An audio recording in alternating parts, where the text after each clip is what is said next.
کبھی یہ تصور کیا ہے کہ رمضان کا مہینہ ایک ایسی جگہ کیسا لگتا ہوگا جہاں افریقہ، یورپ اور مشرق وسطیٰ کی تہذیبیں ایک ساتھ ملتی ہیں؟ تو چلیں آج تیونس کا سفر کرتے ہیں اور دیکھتے ہیں کہ وہاں یہ مقدس مہینہ کیسے منایا جاتا ہے، چنبیلی کی خوشبو اور خاص ذائقوں کے ساتھ۔ ذرا تصور کریں، رات کا آخری پہر ہے، ہر طرف گہرا سکوت، اور اچانک ایک ڈھول کی تھاپ اس خاموشی کو توڑ دیتی ہے۔ یہ مسرحاتی کی آواز ہے جو رمضان کی رات کے جادوئی آغاز کا اعلان کر رہی ہے۔ بس یہی وہ آواز ہے جو ہمیں سیدھا ٹیونس کے دل میں لے جاتی ہے، جہاں رمضان کا ہر لمحہ ایک الگ ہی تجربہ بن جاتا ہے۔ لیکن رمضان کا جادو صرف چاند دیکھنے سے شروع نہیں ہوتا، نہیں، اس سے کہیں پہلے ٹیونس کے گھروں میں ایک خاص قسم کی ہلچل اور تیاریوں کا سماں بن جاتا ہے۔ تو چلیں دیکھتے ہیں کہ ٹیونس کے لوگ اس مہینے کا استقبال آخر کرتے کیسے ہیں۔ تو 3 خاص رسمیں ہیں جو رمضان سے پہلے کی جاتی ہیں۔ پہلی ہے النفسہ یعنی بڑی صفائی، دوسری ہے الفواحہ یعنی خاص مسالوں کی تیاری، اور تیسری لیلۃ القرش یعنی ضیافت کی رات۔ یہ صرف کام نہیں بلکہ ایسی رسمیں ہیں جن میں گہرے معنی چھپے ہیں۔ ہر ایک رسم روح اور گھر دونوں کو آنے والے مقدس مہینے کے لیے تیار کرتی ہے۔ یہ جو النفسہ ہے نا، یہ صرف گھر کی صفائی ستھرائی کا نام نہیں ہے، اس کا مطلب اس سے کہیں زیادہ گہرا ہے۔ یہ ایک طرح کی روحانی صفائی بھی ہے۔ مطلب جس طرح گھر کی دیواروں کو نیا رنگ دیا جاتا ہے، پرانی چیزیں بدلی جاتی ہیں، بالکل اسی طرح یہ اپنی روح کو بھی پاک کرنے اور آنے والی برکتوں کے استقبال کے لیے تیار کرنے کا ایک خوبصورت طریقہ ہے۔ اچھا، اب دن بھر کے روزے کے بعد جب افطار کا وقت آتا ہے تو تیونس میں دسترخوان گھر کا دل بن جاتا ہے۔ یہ صرف کھانے کی میز نہیں ہوتی بلکہ یہ وہ جگہ ہے جہاں ذائقوں کی ایک پوری محفل سجتی ہے اور خاندان کے سارے لوگ ایک ساتھ جڑتے ہیں۔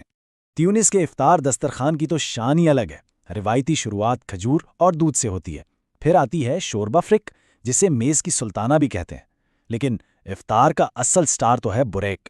سوچیں، ایک خستہ سنہری پیسٹری اور اس کے اندر ایک گرم بہتا ہوا انڈا، واہ، اس کے بغیر تو افطار ادھورا ہے۔ اور ہاں، سحری کے لیے ہوتا ہے میٹھا مسفوف جو دن بھر کے لیے توانائی دیتا ہے۔ اچھا، یہاں ایک بہت دلچسپ بات ہے۔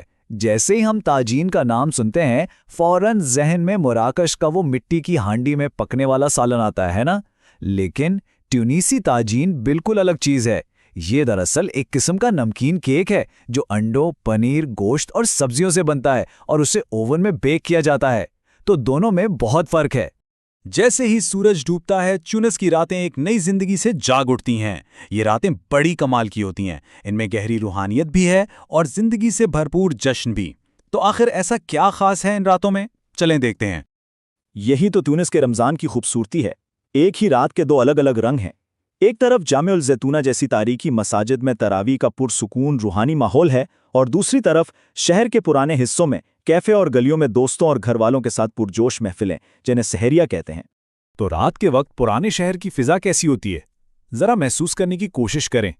ہر طرف لالٹینوں کی روشنی، ہوا میں صوفیانہ کلام یعنی حضرہ کی گونج، کیفے میں طائب البندق یعنی پائن نٹس والی خاص چائے کی مہک، اور ساتھ میں زلابیہ اور مخارق جیسی مٹھائیوں کی خوشبو۔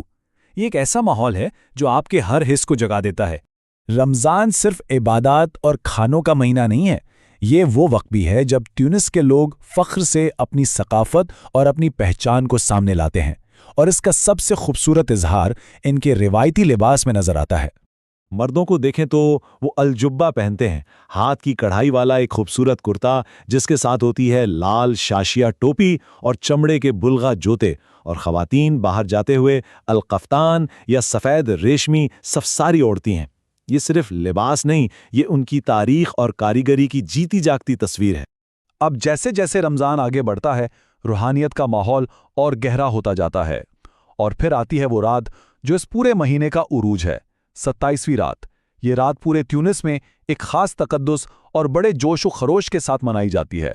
27 یہ صرف ایک نمبر نہیں ہے، یہ لیلۃ القدر کی علامت ہے، وہ رات جو 1000 مہینوں سے افضل ہے، اور اس رات کی روحانیت پورے ملک میں محسوس کی جا سکتی ہے، جسے منانے کے انداز بھی بہت خاص ہیں۔ تو اس رات ہوتا کیا ہے؟ جامع الزیتونہ جیسی بڑی مساجد میں قرآن پاک کی تلاوت مکمل ہوتی ہے۔ یہ بچوں کے لیے بھی جشن کا دن ہوتا ہے، اور ایک بہت ہی پیاری روایت ہے الموسم، جس میں منگیتر اپنی ہونے والی دلہن کے لیے تحفے لے کر جاتا ہے۔ ہزاروں لوگ تو تاریخی شہر کیروان میں جمع ہوتے ہیں جہاں بہت بڑی مذہبی تقریبات ہوتی ہیں۔ اور اس پورے مہینے میں ایک بہت ہی خوبصورت دعا ہے جو ہر طرف سننے کو ملتی ہے، سنین دائمہ۔ اس کا مطلب ہے آپ کے سال ہمیشہ قائم رہیں۔ یہ صرف ایک مبارکباد نہیں بلکہ ایک دل سے نکلی دعا ہے، لمبی اور بابرکت زندگی کے لیے۔ تو گھروں کی روحانی صفائی النفاذہ سے لے کر 27ویں رات کی پرنور محفلوں تک ہم نے تیونس کی بہت سی معنی خیز روایات دیکھیں۔ اب سوال یہ ہے کہ ان سب میں سے کون سی روایت رمضان کی اصل روح کی سب سے بہترین عکاسی کرتی ہے؟ اس پر ضرور سوچیے گا۔